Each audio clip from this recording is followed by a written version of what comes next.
Merci pour leur fidélité et je vous présente mes invités. Ils sont 3 ce soir, mais ils seront 4 dans quelques instants. Danielle Simonet, bonsoir. Bonsoir. Oratrice de la France Insoumise. On dit bien oratrice. Oui. Non mais c'est important ce terme oratrice, et coordinatrice du Parti de gauche. On vous écoutera évidemment sur ces négociations qui vont démarrer dès demain. À vos côtés, Denis Gravouille, bonsoir. Alors vous serez autour de la table demain au MEDEF. Vous allez commencer ces rounds de négociations. Vous êtes secrétaire national de la CGT en charge de la négociation justement sur l'assurance chômage. Je n'ai pas dans mon introduction expliqué tous les thèmes qui allaient être évoqués, mais il y a aussi le contrôle évidemment des demandeurs d'emploi et une réflexion plus globale sur la gouvernance de l'UNEDIC. Ça c'est un point évidemment important et on en parlera. Michel Chassang, bonsoir. Bonsoir. Vice-président de l'UDP. Alors c'est un cycle qui n'est pas connu, mais qui pèse lourd. Vous êtes par ailleurs le président de l'UNAPL. Vous représentez donc les professions libérales intégrées à l'UDP. L'UDP, c'est 2,3 millions d'adhérents, à la fois des professions libérales, mais aussi des artisans. Et vous êtes aux premières loges, évidemment, sur cette question, parce que les artisans pourront peut-être toucher le chômage, ce qui n'est pas le cas aujourd'hui. Je vous vois déjà dubitatif. Et puis notre quatrième invité va nous rejoindre, j'en suis sûr. Il est actuellement avec le Premier ministre, pour tout vous dire. Regardez ce sujet réalisé par Loris Boichon. Il nous explique tout, en tout cas tout ce que l'on sait, sur ces négociations qui attendent les partenaires sociaux. L'idée la plus générale, c'est de permettre presque à tous de bénéficier du chômage. Regardez. En réformant l'assurance chômage, Emmanuel Macron veut concrétiser 3 promesses de campagne. La première, ouvrir les droits au chômage à 2 catégories de la population. Les indépendants, comme les chefs d'entreprise ou les agriculteurs. L'indemnisation serait versée seulement en cas de faillite, selon les premières pistes de la réforme. Un filet de sécurité qui pourrait prendre la forme d'un forfait de 700 à 800 euros par mois, pendant 6 mois à 1 an. De leur côté, les démissionnaires pourraient aussi prétendre aux indemnisations chômage. Ce droit serait utilisable une fois tous les 5 ans, à condition d'avoir un projet professionnel. La CFDT met en garde. S'agissant par exemple des démissionnaires, la CFDT est très attentive à ne pas créer d'effet d'aubaine pour des gens qui seraient déjà très employables par exemple, et qui pourraient se dire ma foi je démissionne et j'ai le droit à quelques mois d'indemnisation tranquille avant de rechercher du travail. C'est vraiment ça qu'il faut éviter à tout prix. En contrepartie de cette mesure potentiellement très coûteuse, le gouvernement souhaite durcir le contrôle des demandeurs d'emploi. La deuxième promesse d'Emmanuel Macron. Des sanctions financières existent déjà pour les chômeurs indemnisés qui manquent à leurs obligations. Aujourd'hui, s'ils refusent à la suite 2 offres d'emploi jugées raisonnables, s'ils déclinent une offre de formation ou s'ils ne recherchent pas assez activement du travail, un chômeur perd 20% de ses allocations pendant 2 à 6 mois. 50% en cas de récidive. Selon le Canard enchaîné, la punition pourrait être désormais plus sévère. Si le chômeur ne remplit pas ses obligations, il pourrait voir ses allocations chômage amputées de moitié pour 2 mois et carrément supprimées, toujours pour 2 mois, en cas de manquement répété. Chaque demandeur d'emploi devra aussi remplir un rapport d'activité mensuel. Il regroupera toutes ces démarches pour revenir sur le marché du travail. Pour mettre en œuvre cette politique, les 200 contrôleurs actuels de Pôle emploi devraient passer à 1000 d'ici 5 ans. Mais pour la CGT, ce n'est pas une priorité. La mission première, c'est pas de surveiller les chômeurs, c'est de leur trouver du boulot. C'est toujours dans cette lignée, les chômeurs égale fraudeurs. C'est quand même scandaleux de faire comme ça. Enfin, dernière promesse de campagne au menu de la réforme, l'instauration d'un système de bonus-malus pour les entreprises. Un patron qui signe beaucoup de contrats précaires paierait plus de cotisations patronales que celui qui crée des emplois stables. Objectif, freiner le recours aux contrats courts face à l'explosion du nombre de CDD de moins d'1 mois. Le gouvernement veut aller vite. Après les négociations entre les partenaires sociaux, le projet de loi passera devant le Parlement au printemps pour une adoption définitive, a priori avant la fin de l'été. Voilà, il y a beaucoup évidemment de choses dans les travaux qui vous attendent. C'est un peu les travaux d'Hercule. Il y a l'apprentissage et la formation. Ce sera un projet de loi global. Une fois n'est pas coutume, je vais donner la parole aux partenaires sociaux. Vous m'en voulez pas, Danielle Simonet. Pas de souci. Un mot d'abord, et on va évoquer cette question de l'extension du périmètre, mais un mot sur la gouvernance. Parce qu'il y a un vrai débat. Emmanuel Macron avait expliqué quand même qu'il serait possible que tout ça soit géré par l'État. En creux, vous n'avez pas été capable, vous les partenaires sociaux, de trouver de solutions pour réduire les déficits. Et après tout, comme les partenaires sociaux n'ont pas réussi à trouver de solution, eh bien c'est l'État qui va gérer. Est-ce que cette idée-là est toujours, comme on dit, dans le tuyau? Est-ce qu'Emmanuel Macron a toujours dans l'idée de reprendre cette gestion de l'assurance chômage, ou il vous laisse, vous les partenaires sociaux, gérer ce dossier? Ça vous a pas échappé ce qu'avait dit Emmanuel Macron? Oui, bien sûr. Mais Emmanuel Macron a été très très violent parce qu'il a une autre vision du système de la protection sociale. Nous, la protection sociale, elle doit être gérée par les organisations syndicales de salariés et les organisations patronales. C'est sa logique, c'est parce que on gère des cotisations. Lui, il est passé à un système où on passerait d'un système de cotisation ouvrant des droits à un système de charité publique qui ouvrirait, à travers la CSG, qui ouvrirait des droits forfaitaires. Et là, on se retrouve, c'est assez curieux, on a signé une déclaration commune, toutes les organisations syndicales et patronales, pour dire qu'il y avait quand même quelques fondamentaux auxquels on tenait. Donc vous craignez à ce qu'on touche finalement à ce pilier? On pense qu'on est les mieux placés parce qu'on connaît le mieux la situation des salariés que Emmanuel Macron, ou peut-être que les employeurs diront la même chose pour les employeurs, mais en ce qui nous concerne, on pense qu'on connaît mieux la situation des salariés qu'Emmanuel Macron, qui a sans doute jamais connu le chômage. Pas touche à mon assurance chômage, parce que le président, avec les déficits cumulés... Non, mais des tas de choses à changer. Sur la dette, par exemple, sur la dette de l'UNEDIC, on sait qu'il y a eu une instrumentalisation de la dette qui doit être revue. Mais par exemple, attendez, instrumentalisation, c'est-à-dire qu'on a gonflé la dette, ça veut dire que par exemple, la dette, elle se réduit relativement rapidement. Quand on a une période de remontée du chômage. L'assurance chômage, c'est quelque chose qui est très très contracyclique. Là, on nous annonce que déjà dès 2022, la dette va se réduire de moitié. Donc le chômage baisse d'ailleurs. Là. Y compris, il y a un jeu patronal dans les négociations à nous dire la dette est insupportable. Ça a fini peut-être par donner des idées à Emmanuel Macron. Ah bah oui, on y arrive. Mais la réalité, c'est que juste après, 3 jours après les négociations, on nous dit attention, c'est bon, maintenant, il faut rassurer les investisseurs. On emprunte à des taux extrêmement réduits et on a de quoi payer les allocations chômage pendant 10 ans. Michel Chassan, je vous pose la question à vous. Est-ce qu'il faut réfléchir à une nouvelle gouvernance, ou est-ce que vous dites les partenaires sociaux font très bien le travail, ils vont réussir à trouver des solutions et ce déficit va baisser? Non mais attendez, on est ouvert à toute hypothèse. Le sujet, c'est qu'il faut revenir aux fondamentaux. Les fondamentaux, c'est quoi? C'est qu'aujourd'hui, on indemnise des gens qui sont au chômage, qui donc ont pu leur emploi, pour leur assurer donc de quoi vivre.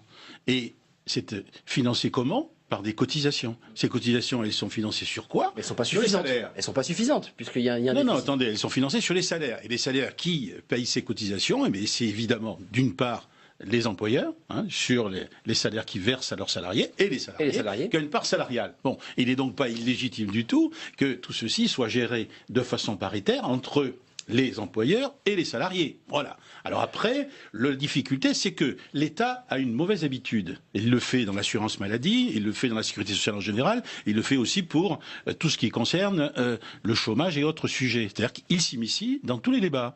Et donc il veut finalement ne pas financer, et dans le même temps, il voudrait finalement piloter à la place des autres et nous ramener finalement au rang de figurants. Alors c'est pas exactement notre philosophie. Nous pensons que tant qu'aujourd'hui, j'ai fini 30 secondes, tant que aujourd'hui c'est assis sur des cotisations sociales, eh bien, on continue. Les partenaires sont légitimes. Ah, ceci étant dit, il y a une petite révolution quand même qui est en train de s'amorcer. Il ne vous a pas échappé que les cotisations sociales dont les salariés vont disparaître au profit d'une augmentation de la CSG de 1,7. Et donc, effectivement, l'État estime qu'il est plus légitime qu'avant à intervenir. Avec une augmentation du pouvoir d'achat, c'est l'argument que tiendra Aurélien Taché, puisqu'il va nous rejoindre, j'en suis sûr. Oui, mais donc qu'est-ce que vous en pensez, vous, Daniel Simonet? Le projet de Macron est un projet libéral qui veut étatiser l'assurance chômage, mais il veut également imposer sa même philosophie sur les questions de retraite, sur les questions de l'ensemble de la sécurité sociale. Or, on a un héritage du Conseil national de la résistance qui, comme vous l'avez dit précédemment, s'est basé sur les cotisations. Et donc c'est le salaire socialisé qui permet de garantir des droits aux travailleuses et travailleurs de ce pays. Et c'est extrêmement important comme principe. Et quand M. Macron commence à aborder l'ensemble de ces mesures concernant l'assurance chômage, en voulant faire croire que finalement ces chômeurs, ils bénéficient de la société cette assurance chômage, alors faut absolument qu'ils se mettent à rechercher plus activement un travail. Ils cherchent à faire croire que les chômeurs sont responsables, coupables de leur situation de chômage. Or, il essaye aussi de dire qu'ils doivent quelque chose à la société, comme si l'État, finalement, dans un élan de charité, demain, accorderait ou pas l'assurance chômage. Or, c'est un droit. C'est pour ça que la question de l'assurance chômage gérée par les salariés et par les partenaires sociaux, bon, ce terme de partenaires sociaux, moi, les patrons, on peut le dire, il ne me plaît pas spécialement, parce que, en vérité, on parle de paritarisme, mais les salariés sont plus nombreux dans ce pays. Ça n'a pas toujours été la parité dans la gestion les cotisations de la ne sont protection plus sociale sociales. Insuffisantes. Voilà. Mais pourquoi est-ce que les cotisations, ensuite, quand vous le dites, sont soi-disant plus suffisantes? D'abord, vous... Comme ça a été dit précédemment, si vous avez enfin une politique volontarisme au faveur de l'emploi, non pas de chasse aux chômeurs, mais de création d'emplois, réduction du temps de travail par exemple. Regardez, la seule période où une politique publique a permis d'agir pour lutter contre le chômage et créer de l'emploi, c'est quand on a fait les 35 heures. Et pourtant, la loi était imparfaite. Donc, ayons une politique volontariste de baisse du temps de travail pour être plus nombreux à travailler, d'augmentation des salaires parce que les petites entreprises, elles ont besoin de carnets de commandes. Et pourquoi elles ont besoin de carnets pour avoir un carnet de commandes, il faut avoir des gens qui ont les moyens d'y répondre. Balayons pas à pas les sujets. Revenons, on était sur la gouvernance. Vous avez répondu, vous, les partenaires sociaux. C'est à suivre, évidemment, parce que c'est un sujet, j'imagine, que vous observez de près. C'est le plus nébuleux, puisque voilà. C'est pour ça que je commençais par le plus nébuleux. Et le plus flou sur ce qu'il veut faire. Mais on voit bien sur la CSG que voilà, il veut étatiser. C'est 1,7 et évidemment il y aura moins de prélèvements de cotisations, donc le débat est soulevé sur l'objectif. Nous n'avons pas renoncé à faire en sorte qu'il y ait une cotisation salariale et en l'occurrence, puisque vous avez passé une représentant de la CFDT juste avant, je sais que nous allons avoir une demande commune des syndicats de salariés à dire il faut maintenir la cotisation salariale et ça c'est légitime pour pour garder cette gestion paritaire, parce que le débat est posé. Sur l'objectif philosophique, juste sur ce que proposait Emmanuel Macron en promesse de campagne, vous les avez entendus, vous étiez vous-même en campagne, qu'est-ce que vous êtes dit, vous, quand vous avez entendu cette promesse? Vous dites, on rase gratis, parce qu'on est en campagne électorale, là les choses deviennent sérieuses, il y a des négociations. Est-ce que vous dites ce soir que c'est possible que les adhérents de l'UDP puissent, lorsqu'ils arrêtent leur activité, lorsqu'ils ferment leur entreprise, toucher le chômage, ce qui n'est pas le cas aujourd'hui? Bon, vous avez compris deux sujets. Il y a le sujet des salariés, avec l'épineux problème des salariés démissionnaires, puisque jusqu'ici, pour toucher le chômage,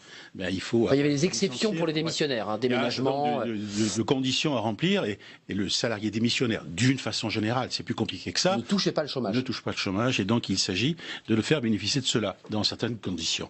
Et après, il y a les indépendants qui, aujourd'hui, n'ont pas de chômage par définition. Il s'agit d'abord de définir ce qu'est exactement le chômage pour les indépendants, d'autre part de fixer dans un certain nombre de conditions et de voir si c'est opportun. Alors, la réaction que nous avons à nous, c'est que c'est logique, c'est-à-dire qu'on comprend parfaitement le raisonnement du gouvernement qui consiste à dire il faut favoriser les mobilités et faire en sorte qu'il y ait plus d'équité entre les différents statuts, à la fois le statut salarié, le statut indépendant. Il y a de moins en moins de salariés, il y a beaucoup d'entrepreneurs, de chefs d'entreprise qui nous entendons tout ça. Le sujet, c'est qu'on oublie une question fondamentale, c'est que c'est beaucoup plus compliqué que ça. D'abord, c'est beaucoup plus compliqué. Ça commence mal les négos. Mais oui, non, c'est beaucoup plus compliqué que ça parce que d'abord, on voit bien que ça peut être l'open bar. C'est ce que dit la syndicaliste. C'est un petit peu ce que laisse entendre la représentante de la CFDT. Oui. Ça veut dire qu'il peut y avoir des effets d'aubaine extraordinaires, aussi bien chez les salariés que chez les indépendants. Et puis, il y a un problème d'esprit pour ce qui concerne les indépendants. C'est-à-dire que pour les indépendants, nous considérons qu'on n'est pas salarié. Ça va vous paraître évident, mais on n'est pas salarié. N'étant pas salarié, on n'a pas le même statut. Et donc, on n'a pas exactement les mêmes problématiques. C'est-à-dire que lorsque vous choisissez... Moi, j'appartiens à une profession où je peux très bien être salarié comme indépendant. Si je suis indépendant, c'est parce que j'ai choisi. Et donc vous cotisez, vous, en privé, pour payer votre chômage. Je suis indépendant, j'ai choisi et j'ai accepté de prendre le risque qu'en cas de pépin, en cas de difficulté, eh bien, je m'assure. Je m'assure pour ce risque-là. À moins de cotiser. Voilà. C'est ça, être indépendant. Donc, si vous voulez, pour nous, on a un raisonnement un tout petit peu différent. Donc ça tue un peu le mot d'indépendant, puisque si on donne le chômage... C'est pour ça qu'on essaie finalement de construire un système qui est un système qui épouse celui d'une certaine catégorie dont on parlera certainement dans le cours du débat, c'est celui des travailleurs pseudo-indépendants qui en fait sont des salariés déguisés des plateformes. C'est ça. Voilà. C'est ça le sujet. On essaie de calquer ce modèle, qui est un modèle assez baroque, assez nouveau, pour le moins qu'on puisse dire, qui concerne en fait assez peu de gens, mais qui potentiellement peut en concerner. Mais c'est comme la société dont a beaucoup parlé Emmanuel Macron pendant sa campagne. Ces jeunes qui créent leur entreprise, ces jeunes qui développent leur business. C'est le modèle libéral. C'est ça. Le modèle de ça Macron, existe, vous le oui, mais le modèle de Macron, c'est l'ubérisation. Le modèle de Macron, c'est l'ubérisation. On lui avait beaucoup reproché pendant la campagne, ça. Bien sûr, c'est pour ça qu'il a d'ailleurs tout fait pour casser le code du travail à travers ses ordonnances. Et son modèle, c'est le modèle du travailleur sans droit. C'est ce que demandait d'ailleurs le patron de Uber, c'était sa phrase. Je rêve d'un monde du travailleur sans droit. Et il faut distinguer énormément d'auto-entrepreneurs aujourd'hui ne le sont pas par choix et sont dans des rapports de subordination. Le livreur à vélo, le chauffeur VTC qui fait finalement exactement le même métier que celui de taxi, mais c'est une plateforme qui va s'en mettre plein les poches sur son dos et qui va par ailleurs faire payer ça très cher aux taxis, aux artisans taxis qui vont le payer durement avec une concurrence déloyale. Donc vous dites mais la plein réforme, d'autres secteurs 2 mois de négociation, c'est pour ces salariés uniquement. D'accord. Se mettent à être ubérisés. Donc, voyons voir. D'abord, premièrement, beaucoup de salariés dans ce pays qui deviennent au chômage ne perçoivent pas d'indemnité. Plus d'1 sur 2, puisque je crois que c'est 46% finalement qui sont indemnisés. Donc déjà, faisons en sorte que tous les chômeurs soient indemnisés. Déjà cela. Première priorité. Okay. Ensuite, concernant les auto-entrepreneurs et les travailleurs indépendants qui aspireraient au statut de salarié, créons les conditions pour qu'ils puissent être qualifiés en salariés et qu'on mette un terme au salariat déguisé, qu'on permette cette requalification. Maintenant, il y a des expériences intéressantes. Moi, je pense à la structure Copanam, de coopérative de travailleurs indépendants et qui permet à des travailleurs indépendants, tout en étant maîtres de l'activité qu'ils développent, d'avoir un statut équivalent à celui de salarié dans une coopérative et qui leur permet justement de cotiser pour bénéficier de l'ensemble de ces droits. Denis Gravouille, juste une question simple. Il y a deux débats qu'on lance. Sur le premier, qui est l'effet d'aubaine. Votre collègue de la CFDT dit il y a un peu la tentation de Venise, il y a ce risque pour un salarié qui est tout à fait bien employé, qui n'a aucun souci de se dire tiens, pendant un certain nombre de mois, parce qu'il y aura un débat dans les négos sur la durée d'indemnisation, moi je me prends 7 mois, 8 mois de vacances ou de repos. Est-ce qu'il n'y a pas ce risque-là dans la tête d'un salarié qui se dit c'est une belle aubaine? Le vrai risque, l'effet d'aubaine, il n'existe pas au niveau des salariés. À mon avis, il existe au niveau de certains employeurs. On le voit déjà. C'est de la faute des patrons là si le salarié s'en va. Parce qu'on a déjà quelques exemples. On a déjà un effet, par exemple, quand on regarde les ruptures conventionnelles, qui ont remplacé les licenciements économiques pour une bonne part. On va en parler ce soir. On a un pic énorme de rupture conventionnelle à 58-59 ans. Il y a des gens qui, en fait, sont poussés par la sortie, en gros en pré-retraite, aux frais de l'assurance chômage, en attendant l'âge de la retraite. D'accord, ça c'était hier, c'est dans le vieux monde, ça. En ce moment. Il y a aussi des ruptures conventionnelles collectives. L'effet, c'est qu'on peut avoir un des effets qu'il faut regarder, si on ouvre des droits pour les démissionnaires, c'est qu'on pousse des gens à la démission, parce que ça coûtera encore moins cher aux patrons de les pousser à la démission que de négocier avec eux des ruptures conventionnelles. Ça, c'est un des Mais je comprends que vous défendiez les salariés, mais est-ce qu'il n'y a pas une tentation pour un salarié de se dire je vais pouvoir souffler 8 mois. Vous connaissez des gens qui prennent un risque d'abandonner un boulot sans être sûr d'en retrouver en partant en vacances aux Bahamas pendant 8 mois aux frais de l'assurance chômage. Ça, c'est une caricature. Non, moi, j'ai pas dit Bahamas, j'ai dit simplement souffler. Moi, je l'ai dit exprès parce qu'un député En Marche, il n'est pas là, mais c'est pas lui. Il va venir, j'espère qu'il va venir, c'est l'Arlésienne. Voilà, nous l'a sorti, mais les chômeurs, soyons un petit peu raisonnables, les gens qui ont connu le chômage, on sait que c'est une angoisse, on sait que la fin de droit, elle arrive très vite. Donc la plupart des démissionnaires, des gens qui démissionnent. Il y a 1,7 million de démissions chaque année. C'est des gens qui démissionnent parce qu'ils prennent un autre boulot. Ils vont aussitôt sur un autre boulot. Donc la question, nous, on est favorable à ce qu'on indemnise les démissionnaires, mais c'est pas parce qu'il faut favoriser la mobilité des salariés. Les gens ont besoin d'aller, de changer de boulot. On a envie de changer de boulot, sauf qu'on n'a pas envie de tout perdre. Alors là, il faut construire une véritable sécurité sociale professionnelle. Ce que propose la CGT depuis très longtemps d'ailleurs. Voilà. Et ça, la portabilité des droits. Et on fera pas, ça coûtera pas forcément extrêmement cher parce que les emplois qui seront libérés, ils vont être occupés par quelqu'un d'autre. Maintenant, la question qui est posée, il y a quelques... Donc vous ne le craignez pas comme votre collègue? Non, je ne le crains pas. Non, parce qu'elle dit quand même il y a ce risque. C'est une collègue je ne le crains pas, il faut regarder les conditions dans D'accord. lesquelles ça se passe. Il faut regarder certaines choses. Et juste une petite précision, parce que dans le débat précédent, on a dit les travailleurs indépendants, ça explose et autres. C'est faux. Le nombre de travailleurs indépendants, il baisse en France. Pourquoi? Parce que là où il y a le plus de travailleurs indépendants, c'est dans l'agriculture. Il y a de moins en moins de paysans. Il y a de plus en plus de travail. Il y a des travailleurs agricoles. Mais en fait, on a connu une baisse du travail indépendant en France depuis des années. Il y a une augmentation du nombre d'indépendants liés. Donc vous tordez le cou à ce que dit Emmanuel Macron. Mais il y a des secteurs qui, par contre, abusent de ce statut-là. Exactement. Voilà. Par Michel contre, Chassan, il y a une augmentation des faux indépendants. Et là, en l'occurrence, on est avec une profession libérale. Les chauffeurs de plateforme. D'avoir un médecin qui s'installe en libéral que d'avoir quelqu'un qui est obligé d'être auto-entrepreneur, parce qu'on a même eu des cas où on a eu un type qui reprenait une boîte d'ambulance avec 40 ambulanciers et qui leur disait maintenant c'est fini, moi je suis plus votre chef d'entreprise et je vous embauche comme salarié. Vous avez tous vos boîtes. Vous êtes tous auto-entrepreneurs, vous avez votre micro-entreprise, moi je suis juste celui qui vous remet en relation entre les clients et vous, puis par contre vous me louez les ambulances. Bien sûr, le système de plateforme. Regardez, Michel Chassaing, juste cette petite animation très courte pour voir l'intérêt que portent les Français à cette question. C'est très intéressant. Dans les chantiers législatifs prioritaires, vous allez le voir dans quelques instants, c'est la réforme de l'apprentissage, de la formation et de l'assurance chômage. Donc ce gros projet de loi qui va arriver dans quelques temps, 63% des Français se disent oui, ça nous préoccupe, ça les intéresse. Peut-être même se disent-ils qu'il y a peut-être une aubaine ou une opportunité. La politique d'immigration qui est un autre chantier assez polémique pour le gouvernement. Et puis la réforme du logement qui est un autre sujet qu'on ne traitera pas ce soir.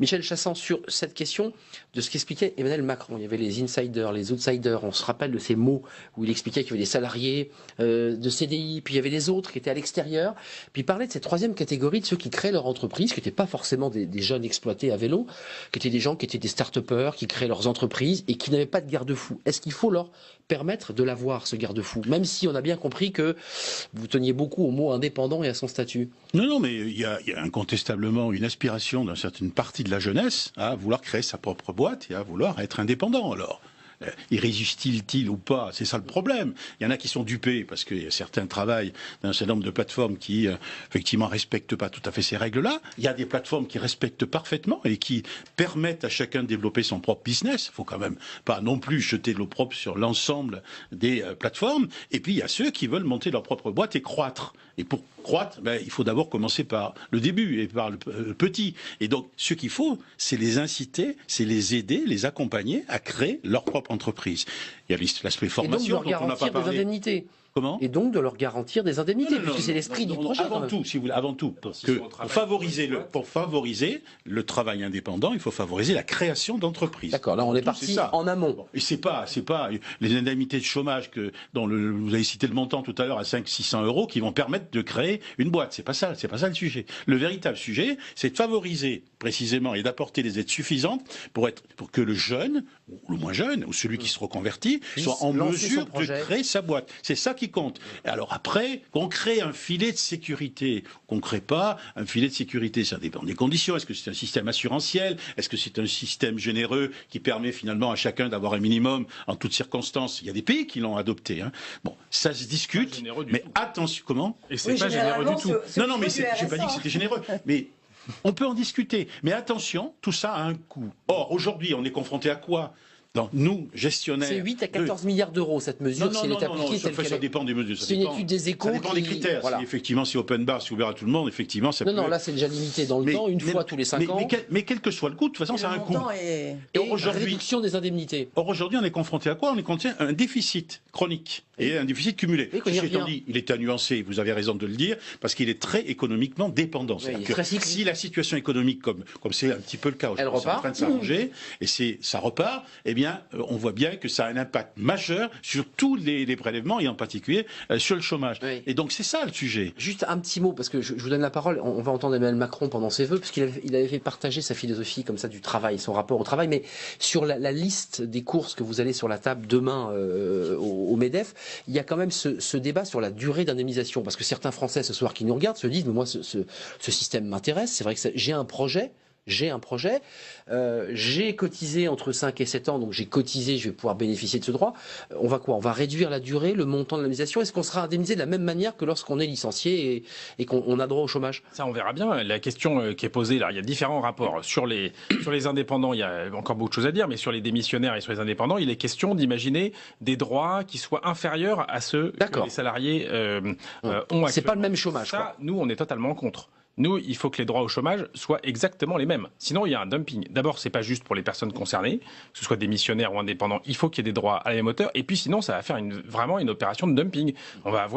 Ça va servir à dire, attendez, il y a deux catégories. Il y a ceux qui ont des droits, par exemple, forfaitaires, et puis ceux qui ont des droits proportionnels à leur salaire. Alors, on va mettre tout le monde au forfait. Ça fait des grosses économies. Donc ça, c'est les négociations qui sont sur la table, ça. Ah oui, c'est un vrai sujet. Ça va être abordé demain. Donc, on va en discuter. En l'occurrence, dans la position commune, nous avons tous dit que nous étions pour des droits qui soient contributifs. Ce qu'on appelle contributif, c'est un gros mot, mais pour dire que on a des cotisations, et du coup, plus on a cotisé, plus on a de droits. Après, il y a des limites. Il y a un minimum entre 5 et 7 ans de cotisation pour bénéficier de ce droit. Et puis, il y a des maximums. Mais en l'occurrence, il n'est pas juste qu'on se retrouve tout le monde avec 700 € par mois. C'est pas du tout... alors, c'est pas encore ce qui est proposé, mais ça peut devenir ça. Daniel Simonet, avant d'entendre Emmanuel Macron, et à défaut d'entendre un député de La République En Marche, charge qui, d'évidence, ne viendra pas. Voilà, cette réforme sur l'assurance chômage est extrêmement inquiétante. On va voir ce que va donner les négociations. Et vraiment, je pense qu'il faut que toutes celles et ceux qui nous écoutent réalisent qu'il va falloir absolument que les salariés et les citoyens et citoyennes, on s'en mêle et on s'en préoccupe. Parce que le projet de Macron, c'est d'abord de faire la chasse aux chômeurs. On va en reparler tout à l'heure. Mais pour vous, c'est une chasse, on chasse les chômeurs? Oui, bien sûr que si. Bien sûr que si. Vous vous rendez compte jusqu'à présent, déjà, c'était scandaleux. On vous imposait d'accepter absolument au moins les 2 offres, hein, après 2 offres. Enfin, valable la réalité sérieuse des offres d'emploi en ce moment. Je veux dire, l'écrasante majorité des offres d'emploi, c'est des CDD de 1 mois, qui ne correspondent pas forcément à vos niveaux de qualification, avec des statuts inégaux, enfin, je veux dire, des choses pas possibles. Et pourtant, il y a 200 000 emplois non pourvus. Mais bon, on va en parler. Pourtant, il y a des emplois. Et au bout et si vous refusez, parce que ça ne correspond pas du tout, eh bien, on va réduire de moitié vos indemnités. Alors qu'on est déjà dans une situation où les chômeurs ont une grande part d'entre eux sont en situation de paupérisation, qu'on a un chômeur sur 2 qui ne touche pas d'allocation. Et derrière ça, on fait miroiter que soi-disant on va donner de nouveaux droits, que ce soit aux indépendants, que ce soit aux démissionnaires, pour finalement masquer que le projet derrière, c'est encourager une société de tout le monde, petit indépendant, où on n'a plus de protection, plus de droits. J'en reviens à 45. Le projet de 1945 du Conseil national de la résistance, c'est de faire en sorte que on organise la solidarité pour justement nous protéger de tous les risques de la vie. La France insoumise défendait dans son programme l'avenir en commun et nos députés continuent à porter la question de la sécurité sociale professionnelle que les syndicats comme la CGT ont défendu et ont élaboré pour justement garantir à toutes et à tous cette sécurité-là. On n'en est pas là. C'est pas le débat, c'est pas le projet porté par Emmanuel Macron. Hein, exactement, et la meilleure résistance, c'est d'opposer un projet alternatif. Nous sommes en capacité de penser autrement la solidarité pour justement aussi garantir à toutes celles et ceux qui subissent des périodes de discontinuité de l'emploi, eh bien d'avoir une garantie de revenus. Et c'est ce modèle-là qu'il faut absolument faire avancer. Vous l'attendez, j'en suis sûr, Emmanuel Macron. À défaut, je vous dis de parler avec Aurélien Taché, le député, on va entendre le président de la République. C'est le vœu, un peu long d'ailleurs. Qu'on revienne, si vous le permettez, sur l'histoire des emplois non pourvus. Mais vous voulez qu'on y revienne après Emmanuel Macron, peut-être? Allez, on va faire comme ça. Écoutez le président de la République, justement, il nous fait partager sa philosophie et son rapport, finalement, au travail. Le travail est au cœur de notre société. D'abord parce qu'il est ce qui permet à chacun de trouver sa place, de progresser dans la vie, de s'émanciper de son milieu d'origine, si c'est la volonté que chacun porte. Mais c'est aussi par le travail que notre nation sera plus forte, parce qu'elle produira, parce qu'elle s'enrichira. Nous avons besoin du travail. Et je le défendrai sans relâche, en permettant à chaque travailleur de gagner davantage par celui-ci, en formant nos concitoyens qui sont au chômage pour qu'ils puissent retrouver un travail et les compétences nécessaires pour cela, en formant nos jeunes par l'apprentissage. Le travail est le cœur de notre projet en commun. Nous avons en effet besoin de repenser un grand projet social pour notre pays. C'est celui-ci que je déploierai durant l'année qui s'ouvre. Le grand projet social du président de la République, alors il est critiqué, il n'est pas assez social pour certains élus. Non, c'est pas qu'il n'est pas assez social, c'est qu'il est antisocial. Antisocial, non, voilà, oui, voilà, moi j'essaie aussi d'équilibrer le débat, puisqu'il nous manque le député de la République En Marche. Où est-ce que les artisans, l'U2P, vous vous êtes dit, il répond par cette mesure d'indemnisation généralisée à une vraie revendication de l'artisanat et des professions libérales, où vous vous êtes dit, mais il passe à côté parce que c'est pas ça qu'on veut. Avant de porter un jugement de ce niveau-là, ce que je voulais dire, c'est plusieurs choses. D'abord, premièrement, il n'est pas illogique dans un système qu'on vérifie un certain nombre de choses et que on corrige des abus s'il y a des abus. Alors, je ne dis pas que les abus sont majoritaires, je ne dis pas que les abus expliquent le déficit d'assurance chômage, c'est pas ça que je dis. Je dis simplement que tout système a besoin d'être moralisé et d'être contrôlé, c'est parfaitement normal. Je pense que là-dessus, qu'il faut pas monter trop au créneau là-dessus, il faut pas non plus qu'il y ait des persécutions, évidemment, de chômeurs. Mais là, il y a un durcissement. Et il y a un durcissement, et en plus, il supprime quand même 50 millions d'euros au service public de Pôle emploi, et il y a une suppression des non, mais c'est pas exactement le même sujet parce que là aussi, pour l'accompagnement des chômeurs. Oui, mais il faut analyser les chiffres. Les chômeurs, leurs difficultés dans la recherche d'emploi, il faut y répondre. Même si le problème est d'abord et avant tout un problème de pénurie d'emploi. Non, mais je suis d'accord là-dessus. Alors après, le deuxième sujet, il n'est pas illogique non plus. Je comprends bien que vous soyez gêné aux entournures concernant le statut, à la fois différent, qui peut être différent en fonction de la démission ou celui qui est licencié. Je suis pas gêné dans donc je comprends, mais le sujet, ça a quand même une certaine logique, dans la mesure où il n'est pas complètement illogique qu'on favorise et qu'on aide plus celui qui est au chômage parce qu'on lui a imposé, hein, il n'a pas voulu, que celui qui l'a choisi. Donc c'est pas complètement donc cette disparité de niveau de... En clair que il y ait le paquet qui soit mis sur le salarié qui est licencié, c'est pas illogique par rapport à celui qui décide. Je lève le doigt. Le salarié, le travailleur. C'est intéressant comme argument, si je peux me permettre. Je suis libre d'un côté, de l'autre on me l'impose. Oui, mais celui qui est libre, la profession libérale que vous représentez, l'artisan qui a décidé de monter sa boîte, d'accord, il crée, il est indépendant et là il est vraiment indépendant. Sauf que le salarié qui est complètement, le travailleur qui est complètement dépendant d'une plateforme, qui a un seul donneur d'ordre. Il n'y a pas que des gens qui bossent sur les plateformes. Je parle du salarié démissionnaire. Hein. Oui, mais alors, on parlait des c'est ça que je veux dire. Hein. Sur les démissionnaires, je suis désolé, il me semble que... Il lève la main, il dit moi je suis intéressé, je veux bénéficier de ce droit. Alors, à minima, c'est ce qu'il faut travailler, c'est quand on doit avoir le droit de changer de boulot. On doit avoir le droit de changer de boulot sans tout perdre. Il y a plein de gens qui ont envie de changer de boulot, entre tout perdre et pas tous les droits. Parachute doré, un parachute doré, excusez-moi, mais l'assurance chômage, c'est pas un parachute doré. Non, mais c'est pas ça que je dis. Jamais connu. Mais entre le parachute total, la protection à 100%, et quand on fait c'est une marge. Si celui qui démissionne, les gens qui démissionnent, il faut quand même savoir que c'est qu'ils ont un projet derrière, je leur dis, parce que ça sera un élément clé. La plupart du temps, ils reprennent un boulot. Et puis par ailleurs, quand on se retrouve au chômage, on se retrouve avec 57% de son salaire, c'est-à-dire quasiment la moitié. C'est ça, du brut, hein. 57% du brut, certes. Oui, d'accord. Mais enfin, il n'empêche que vous retrouvez, et c'est limité dans le temps. Ça dure 2 ans au maximum, sauf pour les plus de 55 ans, 3 ans. Donc certains ont évoqué même de réduire cette durée d'indemnisation. Exactement. Donc, parce qu'en Allemagne, c'est limité à 1 an et autres. Donc, on a déjà énormément de gens qui arrivent en fin de droit. C'est un fait. Il y a 48% des gens qui arrivent en fin de droit. Donc ça, c'est déjà un élément très important. Donc, on n'a pas retrouvé du boulot après, en ayant épuisé leurs droits. Donc on a un vrai problème. Mais le sujet est totalement différent de celui qui démissionne pour retrouver un autre boulot. On n'est pas la démission de celui... Les personnes peuvent... Il faut les aider. Il faut aider, par exemple, les gens qui se retrouvent à vouloir changer de boulot et qui ont besoin d'une formation pour ça. Et là, voilà, on n'a pas beaucoup parlé de ce sujet. Justement, on allait y arriver. C'est un des sujets qui va être en négociation. Voilà. Nous, on porte... Les accompagner par une formation. On parlait à la négociation sur la formation professionnelle. On revendique, par exemple, le gouvernement veut supprimer un dispositif qui pourtant marche très très bien, qui s'appelle le CIF, le congé individuel de formation, qui permet aux gens de faire une vraie reconversion. C'est quoi, c'est un an, un CIF? C'est à peu près un an maximum. Ça peut être moins, mais c'est jusqu'à un an maximum. Congé individuel de formation. Ce CIF, c'est quasiment le seul dispositif qui est à la main du salarié, qui permet à ce que le salarié fasse la formation qu'il veut et qui correspond de boulot. C'est ça. Ça, c'est une vraie mobilité. Et ça, c'est une mobilité qu'il faut encourager. On venait juste de mettre en place une expérimentation pour avoir un CIF pour les demandeurs d'emploi, un CIF chômeur, qui est en train de se mettre en place dans quelques régions et quelques professions. Et là, on nous dit, le CIF, il faut le supprimer, et on n'est pas sûr qu'il soit maintenu et qu'il continue à être financé, parce que là, c'est aussi c'est l'information que vous nous donnez. Oui, mais c'est ça le lien. Si, à minima, on veut avoir des salariés qui aient des droits ouverts en cas de démission, il faut l'ouvrir, par exemple, à des gens qui décident de démissionner parce qu'ils ont envie de changer de boulot. Et ça, c'est parfaitement légitime. Je me permets de vous poser la question. On est bien d'accord que dans l'esprit du gouvernement, au-delà de la promesse de campagne qui était brute, il est bien précisé quand même dans le début de vos négociations que la personne qui démissionnera, quel que soit son niveau d'indemnité, aura un projet. Il faut que cette personne ait un projet, on est bien d'accord. C'est quand même... C'est logique. Écoutez, il faut franchement que ce soit lié, ça me paraît... D'accord. C'est logique.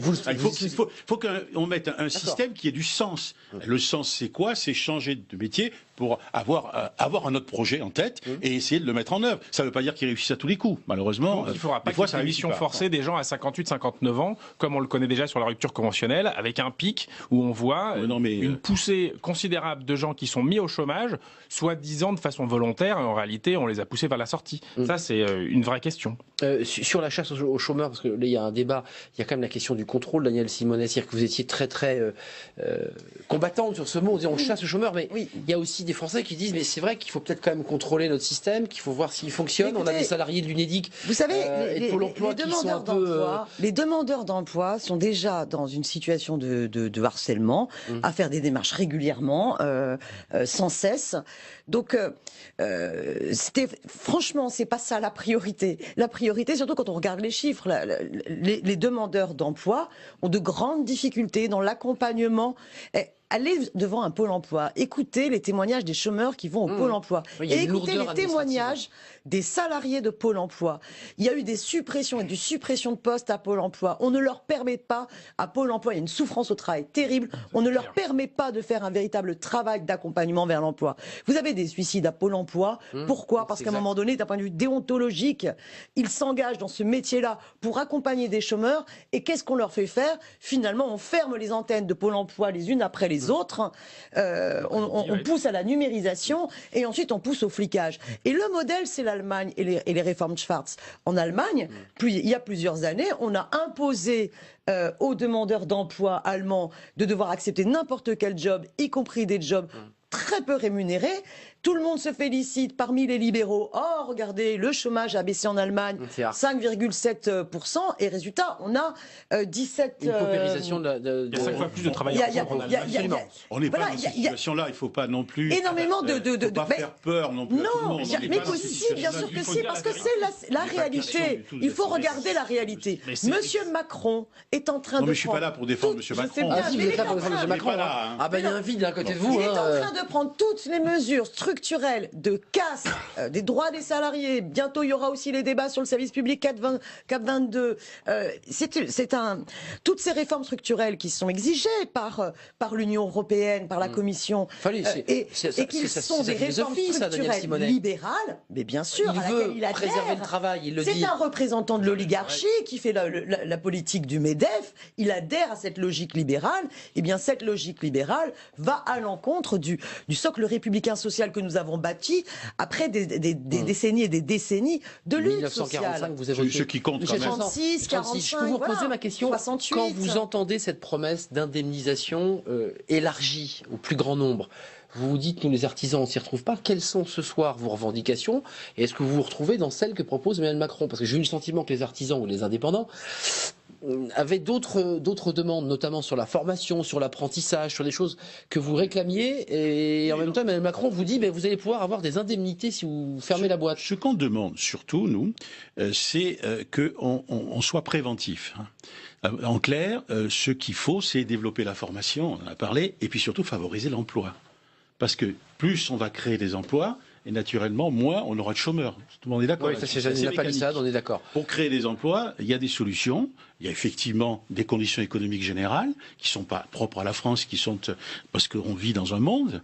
Mais il y a aussi les entreprises qu'on doit favoriser ou pas. Or, aujourd'hui, il faut bien reconnaître qu'on a une politique de l'emploi qui est axée quasi exclusivement sur les grandes entreprises. On parlait du MEDEF, qui n'est pas axée sur les petites entreprises. Et c'est dans les petites entreprises qu'il y a des gisements d'emploi, en particulier dans les aides à la personne. Oui, mais Macron est déconnecté de cette réalité-là. La réalité, c'est celle-là. Il est connecté avec le CAC 40. Il est absolument pas connecté avec cette réalité-là. Dans ce qui nous est proposé, ce sont des mesures d'assistance, ce sont des mesures qui sont destinées à pallier lorsqu'on est en situation de difficulté, de détresse, mais on retrouve peu de mesures en faveur de la formation. Ceci étant dit, on a une négociation qui est en cours sur la formation, donc j'imagine l'apprentissage, j'imagine qu'on abordera ces sujets, mais encore moins. Alors on a un projet de loi, le projet de loi Le Maire sur la croissance des entreprises qui va venir au printemps. Eh bien, je vous donne mon billet. Je suis quasiment sûr que ce projet de loi va concerner uniquement les PME, comment faire d'une PME une ETI, c'est-à-dire une entreprise à taille intermédiaire, c'est-à-dire faire grossir encore un peu plus les entreprises qui sont déjà grosses.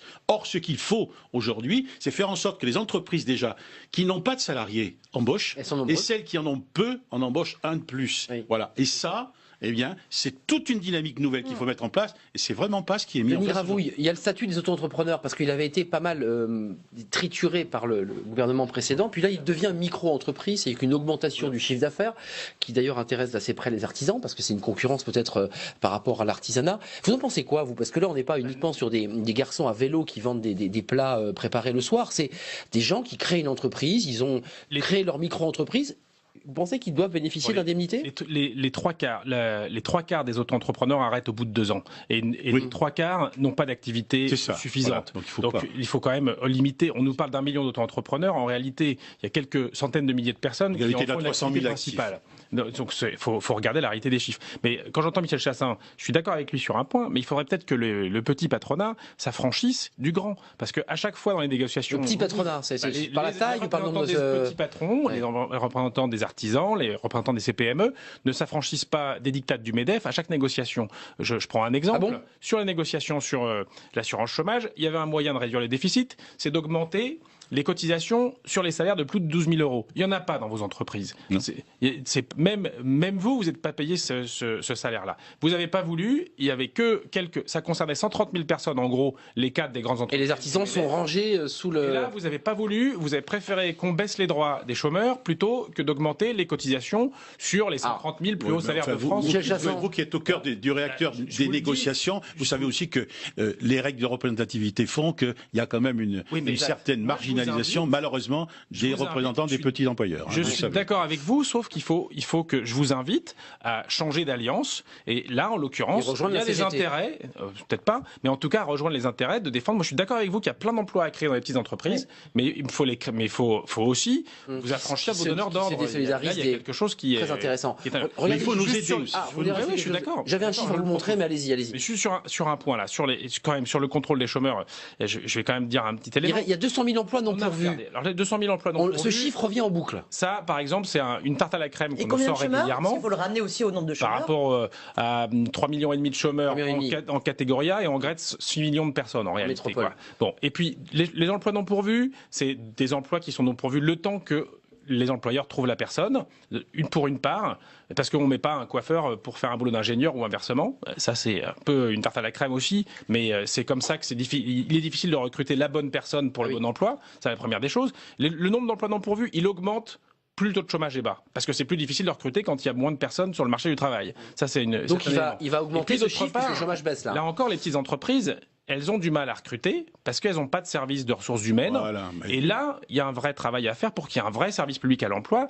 Daniel disait pour les aider, les accompagner. Il faut qu'il y ait du monde à Pôle emploi, il n'y a plus assez d'agents. Il faut qu'il y ait du monde qui s'occupe des petites entreprises, qui les aide à les mettre en relation. Et là, ça, c'est pas des algorithmes, de compétences, de formation. Moi, j'entends des petits patrons qui ne trouvent pas le salarié, ne trouvent pas le plombier. Le sujet, bon, alors c'est... Mais on a fermé des lycées professionnels. Le fameux emploi non pourvu, bon, on a l'habitude de dire ça marronnier, etc. Faux panier, ça existe aussi.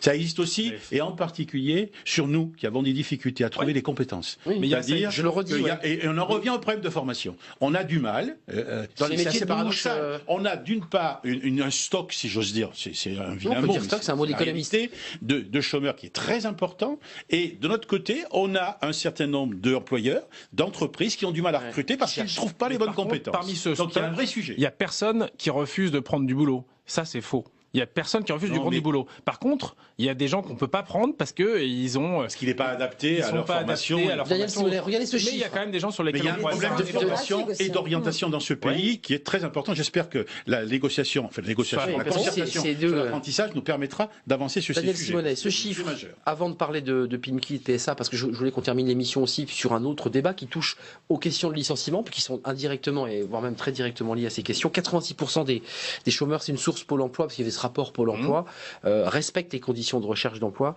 sur 269 000 inscrits à Pôle emploi contrôlés entre 2015 et 2016, et il restait, je crois que c'est 14%, c'est le chiffre qui était sorti. C'est la différence. Voilà. Mais 14%, ça représente du monde quand même. Oui, sauf que les 14%, là, très rapidement, certains ont dit, ah bah donc il y a 14%. Oui, c'est ça, non mais éclairez-nous, parce que... Et les 14% des personnes qui ne respectent pas les conditions de recherche d'emploi, c'est quoi? C'est des gens qui étaient inscrits à Pôle emploi, mais qui ont trouvé, par exemple, un CDD, un contrat à durée déterminée de 2 ou 3 mois, et donc on a considéré qu'ils ne sont plus à la recherche d'un emploi, donc on les a sortis de la liste. D'accord. Mais ce ne sont pas des fraudeurs. Là, les 14%, très vite, certains ont dit, bon, donc il y a 14% de fraudeurs. Mais en réalité... Mais excusez-moi, on appelle les fraudeurs ceux qui travaillent au noir, c'est-à-dire qui touchent le chômage et qui ont un boulot au black, comme on dit. La fraude, je mets des guillemets. Cherche pas vraiment du métier du travail. D'accord. La fraude... Ils vivent sur des activités parallèles. La fraude aux prestations sociales à Pôle emploi, comme au reste, c'est 0,4%. Il y a 0,4% de fraudeurs parmi les demandeurs d'emploi. Donc la réalité... C'est difficile à chiffrer quand même. Non, il y a des rapports. Il suffit de le rapport de Jacques Toubon, défenseur des droits, qui n'est pas spécialement un gauchiste, mais qui dit des choses intéressantes ces derniers temps, a fait un rapport il y a pas longtemps sur le rapport aux prestations sociales, qui est extrêmement intéressant. Mais je parlais des demandeurs d'emploi, ceux qui ont une activité parallèle non déclarée et qui... C'est par définition difficile à... Et on ne sait pas. Et donc c'est difficile à savoir. Mais vous savez, donc ça veut rien dire ces chiffres. Non, mais sur ces débats de fraude... Mais c'est pas 14%, c'est là qu'il faut le dire. D'abord, c'est pas du tout 14%. Ouais. On ne sait pas trop combien travaillent en parallèle. Par contre, on a de plus en plus d'études, au contraire, sur un vrai problème, qui est tous ceux qui ont droit, que ce soit à l'assurance chômage, que ce soit un certain nombre de droits et de prestations sociales, et qui n'y accèdent pas. Parce qu'ils ne font pas n'ont pas fait toutes les démarches, et parce qu'ils ne sont pas au courant, parce qu'ils sont en situation le problème de l'accompagnement. Oui, mais ils sont en situation d'être brisés socialement et qui ne vont pas accéder à ces droits. Donc mettons le paquet pour l'accès aux droits. Tout le problème est la philosophie globale. Sur la question des fraudes, on sait qu'il y a beaucoup plus de fraude fiscale. C'est 80 milliards de fraude fiscale. Vous revenez au col blanc, hein, c'est pas d'accord. D'optimisation fiscale du point de vue, des patrons du CAC 40, des grands actionnaires, et pas de la base. Et après, le problème, c'est qu'on a un gouvernement qui a une certaine philosophie. Quand vous avez Madame Pénicaud, qui est ministre du Travail, et qui, justement, elle, quand elle était DRH chez Danone, a fait plus de 670 infractions au Code du travail, qu'elle n'a pas hésité, qu'elle n'a pas hésité à toucher par ailleurs 1 million de stop-auction dans une période où Danone on l'a vu d'ailleurs lors des déclarations de revenus. 600 emplois. On voit bien, ils sont déconnectés. Nous avons des dirigeants dans ce gouvernement. 671 infractions au Code du travail. Qu'est-ce qu'elle a fait c'est des infractions de nature diverse, mais non-respect du Code du travail. Donc on est...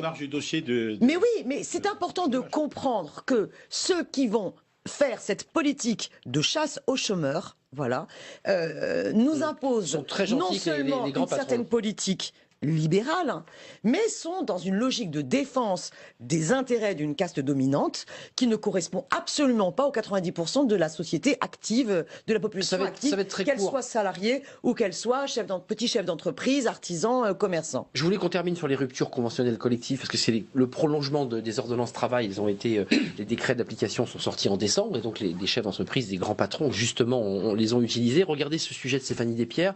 Il y a le dossier Pimki. Martine Aubry s'est d'ailleurs exprimée aujourd'hui en expliquant que c'était tout simplement des licenciements déguisés, en prenant la parole aujourd'hui de Lille. Et puis il y a le dossier PSA, ce sont deux entreprises très différentes. Pimki est en difficulté, PSA ne l'est pas. Regardez ce sujet de Stéphanie Despierres. Le coup près est tombé chez Pimki. La direction veut supprimer 208 postes en utilisant la rupture conventionnelle collective. Sauf qu'il faut l'accord des syndicats et la CGT, syndicat majoritaire, n'en veut pas. On nous parle de volontariat, alors que concrètement, on annonce aux salariés ne pourront pas être classés. Ce n'est pas des ruptures conventionnelles collectives. C'est un plan de sauvegarde de l'emploi caché. Pour la direction, une rupture conventionnelle collective permettrait une réorganisation rapide de Pimki, dont le chiffre d'affaires recule. Avec ce système, plus besoin de justifier de difficultés économiques, comme c'est le cas pour un plan social classique. Autre secteur, l'automobile et même système. Ce matin, la direction de PSA devrait proposer une rupture conventionnelle collective. Mais là, contrairement à Pimki, le constructeur automobile se porte bien et même très bien.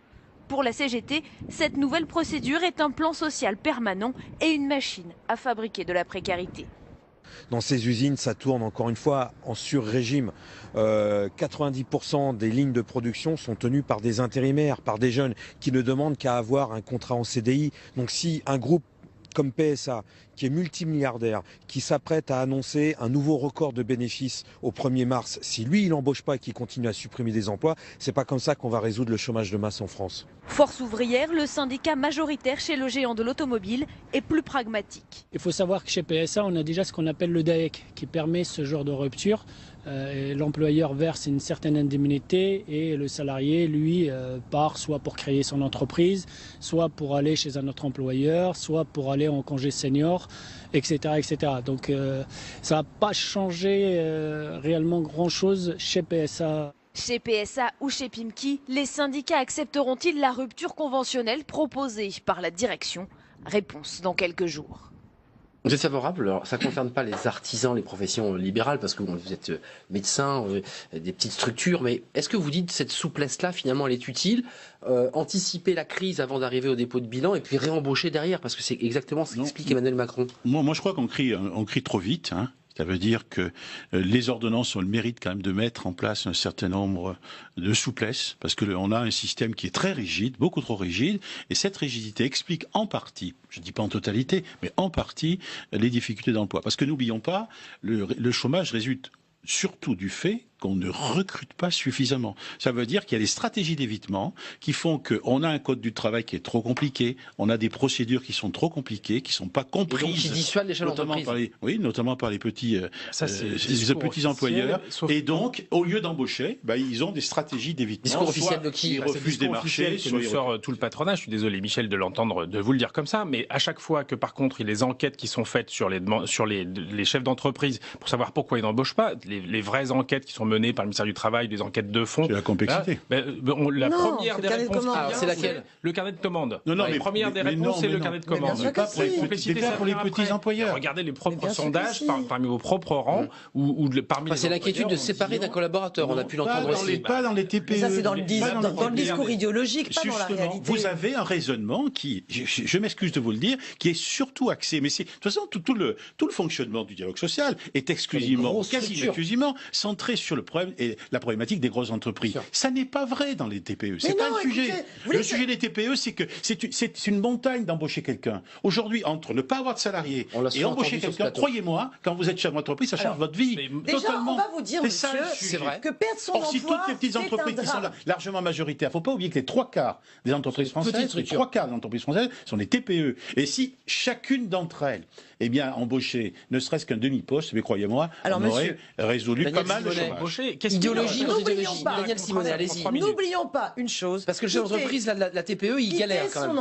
Quitter son emploi est un véritable drame, d'abord. Mais je ne dis pas le contraire. Donc, perdre son emploi est un véritable drame. Donc, il est normal de protéger la situation du salarié et qu'il ne puisse pas se faire virer comme un Kleenex du jour au lendemain. Et en aucun cas, il n'est acceptable de faciliter cela. C'est pas le cas aujourd'hui. Bien non, je ne vous rassure pas, parce qu'hélas, parce qu'hélas, les attaques qui ont été imposées par les ordonnances Macron sont très problématiques et beaucoup d'entreprises. La barémisation. Beaucoup d'entreprises sont en train, beaucoup de salariés dans leur entreprise sont en train de connaître la dure réalité de l'application des ordonnances Macron. Maintenant, sur la question des accords... des ruptures conventionnelles collectives. C'est des accords d'entreprise. Des ruptures conventionnelles collectives. Validées par les syndicats. C'est une hypocrisie totale, parce qu'en fait, on cache derrière des plans de licenciement. Avec, par contre, sans les obligations du plan licenciement. Alors c'était déjà hypocrite quand hier on appelait ça les plans de sauvegarde de l'emploi pour finalement se faire des plans de licenciement. C'était quand même dans le jargon, le fameux PSE, dans le jargon libéral, un sacré foutage de gueule de parler de plans de sauvegarde de l'emploi quand on licencie de manière ils sont signés par les syndicats. Des conditions. D'abord, il faut absolument il faut être dans une situation économique difficile, voilà. Ce qui est le cas de Pimki d'ailleurs. C'est pas hélas toujours le cas parce que je peux vous dire en ce moment sur Lafarge on est en train de découvrir que les inspecteurs du travail se disent mais il n'y a pas du tout de situation économique difficile. Pourquoi est-ce que vous faites tous ces licenciements? Bon, des grandes entreprises qui se comportent comme des voyous et qui... Vous voyez qu'on parle des grandes entreprises parce que ce sont les grandes entreprises. Parce que c'est des grandes entreprises qui en profitent. Parce que les grandes entreprises comme Lafarge ou comme PSA, eh bien eux c'est du préventif.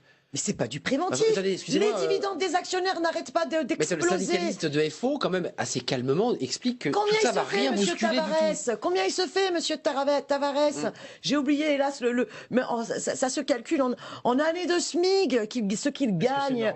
Est-ce que c'est normal d'avoir de tels écarts? L'entreprise, c'est vos collègues des FO qui disent, nous, on est habitués à ça. Par exemple, rappelait qu'il y a des lignes de production qui sont occupées à 90% par les intérimaires. C'est-à-dire le cœur de production qu'on nous donne comme le cœur de production. Ce sont des emplois précaires, en tout cas des emplois... Pourquoi est-ce que c'est pas des CDI là?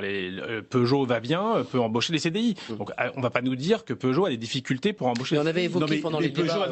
Peugeot a le droit de se restructurer. Pour peu que les salariés soient d'accord et que les syndicats... Attendez, vous ne pouvez pas empêcher les syndicats si les accords d'entreprise. Est-ce que les droits à privilégier, c'est les droits de la redistribution des dividendes aux actionnaires ou c'est le droit de sauver la vie des salariés dans l'entreprise? Or, aujourd'hui, dans les entreprises, ce qu'ils privilégient à chaque fois, c'est baisser le coût du travail, faire en sorte de pouvoir licencier quand on veut, voilà, comme si les salariés n'étaient pas des hommes et des femmes avec une vie derrière, avec une vie, avec des enfants, avec ce qu'il faut protéger.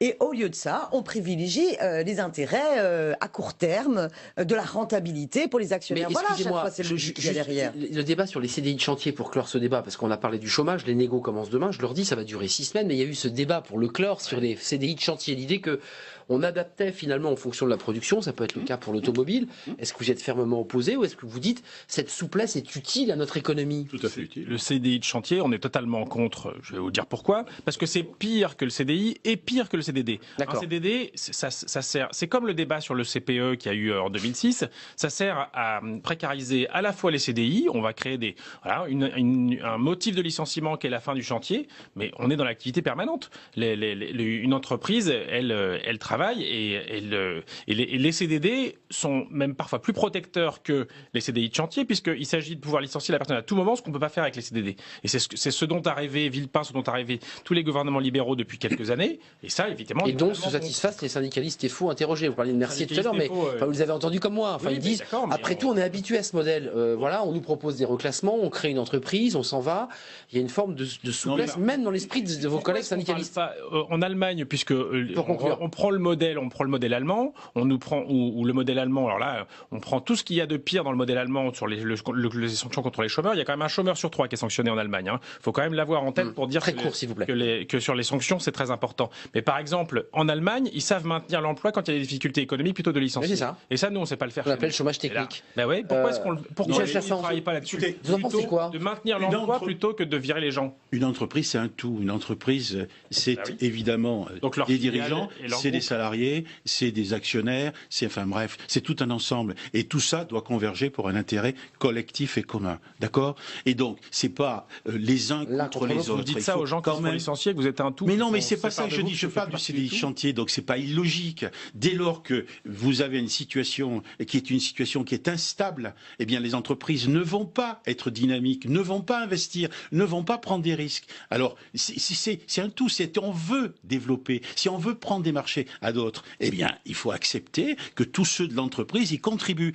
Mais pas dans n'importe quelles conditions, évidemment. Eh bien, parce qu'il y a des soupables de sécurité. Il faut les maintenir, mais il ne faut pas non plus empêcher toute souplesse. C'est ça le sens de l'histoire. La flexibilité, mais la sécurité, on ne l'a toujours pas vue. Merci. C'était mon lancement du début d'émission. Oui, après 55 minutes de débat passionnant, sans notre député fantomatique qui n'est donc pas venu, eh bien, c'est ce débat qui sera soulevé sur la flexi-sécurité. Quel abandon de poste, hein. Un abandon Franchement, de poste. Pas sérieux, la République en marche. Moi, je dis c'est des députés pas sérieux. Pas sérieux, je ne sais pas. Enfin, on en saura plus, évidemment, après notre émission. Denis Gravouille, merci. Vous serez aux premières loges pour la CGT, pour ces négociations assurance chômage. Merci de nous avoir éclairés. Merci à Danielle Simonet, oratrice pour la France Insoumise et coordinatrice du Parti de gauche. Voilà, j'ai dit l'essentiel. Et merci à Michel Chassang. Vous êtes le vice-président de l'UDP. C'est 2,3 millions d'adhérents, d'artisans, de professions libérales. Et vous représentez les professions libérales. Merci à vous trois. J'ai l'habitude de dire merci à vous quatre. Ça fait tout drôle. Demain, on parle de la Chine. Oui, Emmanuel Macron est rentré de ce long voyage en Chine. Près de 54 heures pour découvrir, comprendre, apprendre cette culture, cette civilisation. Eh bien, on en parlera demain soir avec des contrats à la clé, peut-être. Bonne soirée, à demain.